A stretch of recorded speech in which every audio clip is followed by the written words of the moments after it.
والصلاة والسلام على من لا نبي بعد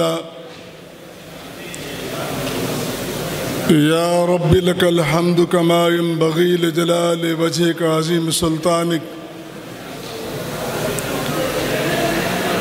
أعوذ بالله السميع العليم من الشيطان الرجيم. بسم الله الرحمن الرحيم. ما كان محمد أبا أحد من رجالكم ولكن رسول الله وخاتم النبيين. صدق الله العظيم وصدق رسوله النبي الكريم.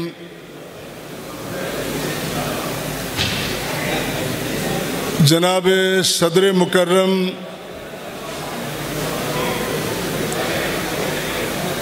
آج کی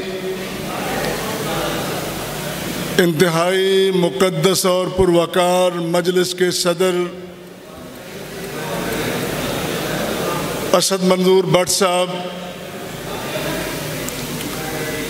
جناب میاں مقصود احمد صاحب، خالد مسعود صاحب، دیگر احباب گرامی،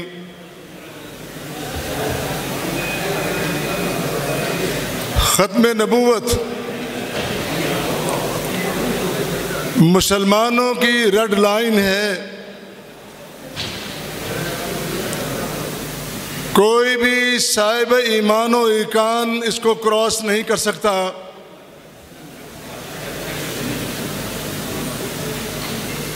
گزشتہ دنوں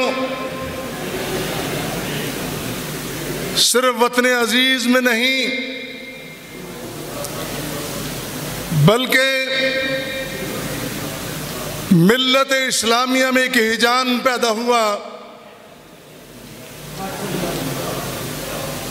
جب پاکستان کی سب سے بڑی عدالت کی سب سے بڑی کرسی پہ تشریف فرما براجمان صاحب عدل و انصاف نے ایک ایسا فیصلہ کر دیا، بات صرف قادیانی کی ضمانت کی تھی، اور وہ بھی ایسا جس نے تحریف قرآن کا ارتکاب کیا تھا. آپ بات کو سمجھتے، سنتے، فیصلہ کرتے اعتراض نہ ہوتا، لیکن آپ نے ان کو وہ آزادی دے دی جو آزادی ہمارے قانون اور آئین میں نہیں ہے. آئین پاکستان نے قادیانی کو غیر مسلم اقلیت قرار دیا ہے. طویل بات نہیں، صرف اتنی بات کرتا ہوں، پہلے تم اپنی آئینی قانونی حیثیت کو تسلیم کرو، اعلان کرو، جو آئین کا قانون کا فیصلہ اس کا اعتراف کرو، پھر تمہارے حقوق تمہیں ملیں گے، ضرور ملیں گے. یاد رکھو، ختم نبوت وہ مسئلہ ہے اسلام کی سربلندی کے لیے امام الانبیاء علیہ السلام کی قیادت میں 84 جنگیں لڑی گئیں، لیکن شہداء کی تعداد 250-300 زیادہ نہیں ہے.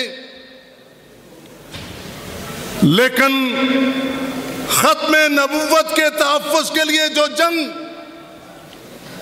سیدنا ابو بکر صدیق رضی اللہ تعالیٰ عنہ کی قیادت میں لڑی گئی، اس کے شہداء کی تعداد 1200 بھی زیادہ ہے. اور آگے سنیے ذرا، قرآن کہتا ہے ما کان محمد ابا احد من رجالکم ولکن رسول اللہ وخاتم النبیین. اور خود نبی کریم صلی اللہ علیہ وسلم نے فرمایا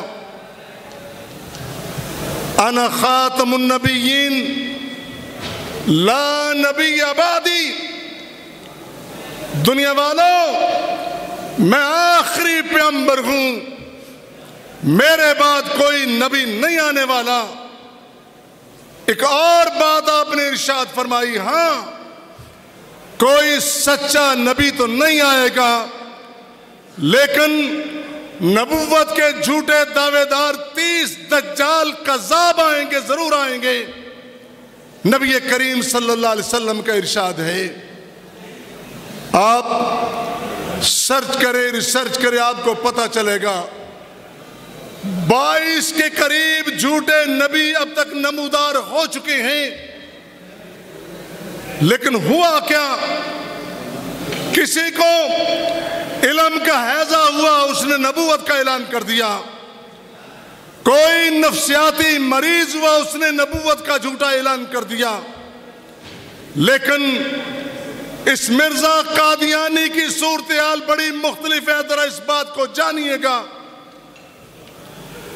1857 کے بعد جب اس سرزمین ہند پر کوئی بھی ایسی بڑی شخصیت نہیں تھی جو انگریز کے خلاف ڈٹ سکے، لیکن علماء کی سب میں ایسے بڑے بڑے نامی گرامی علماء موجود تھے جنہوں نے اعلان کر کے کہا ارض ہند یہ دار الحرب ہے، دار الامن نہیں.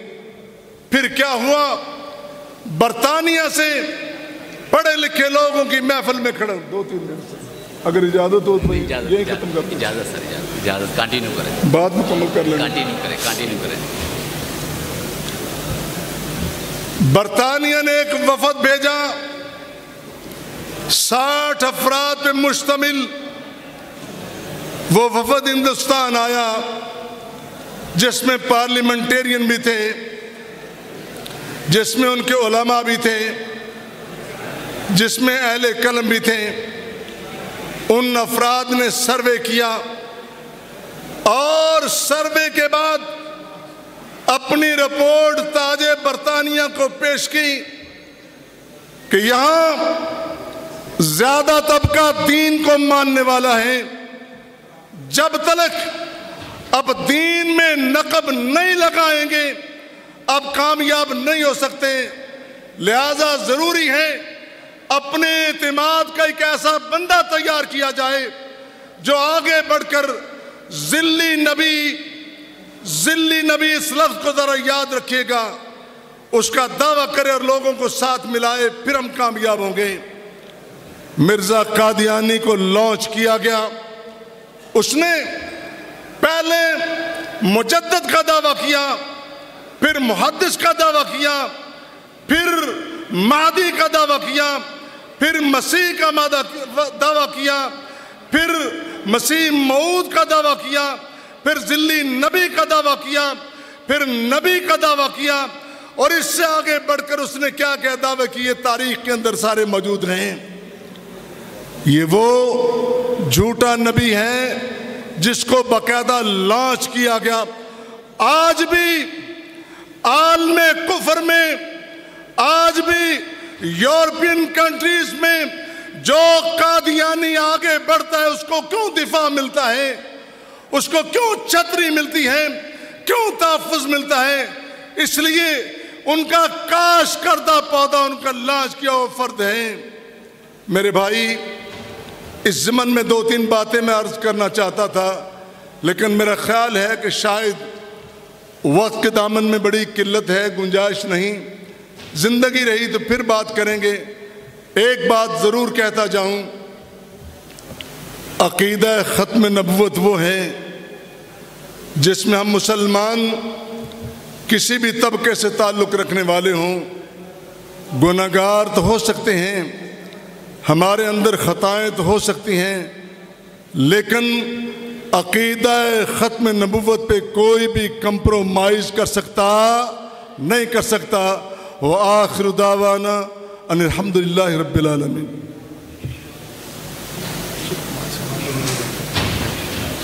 یہ تھے ڈاکٹر عبدالغفور راشد صاحب، نائب امیر مرکز جمعیت اہل حدیث پاکستان.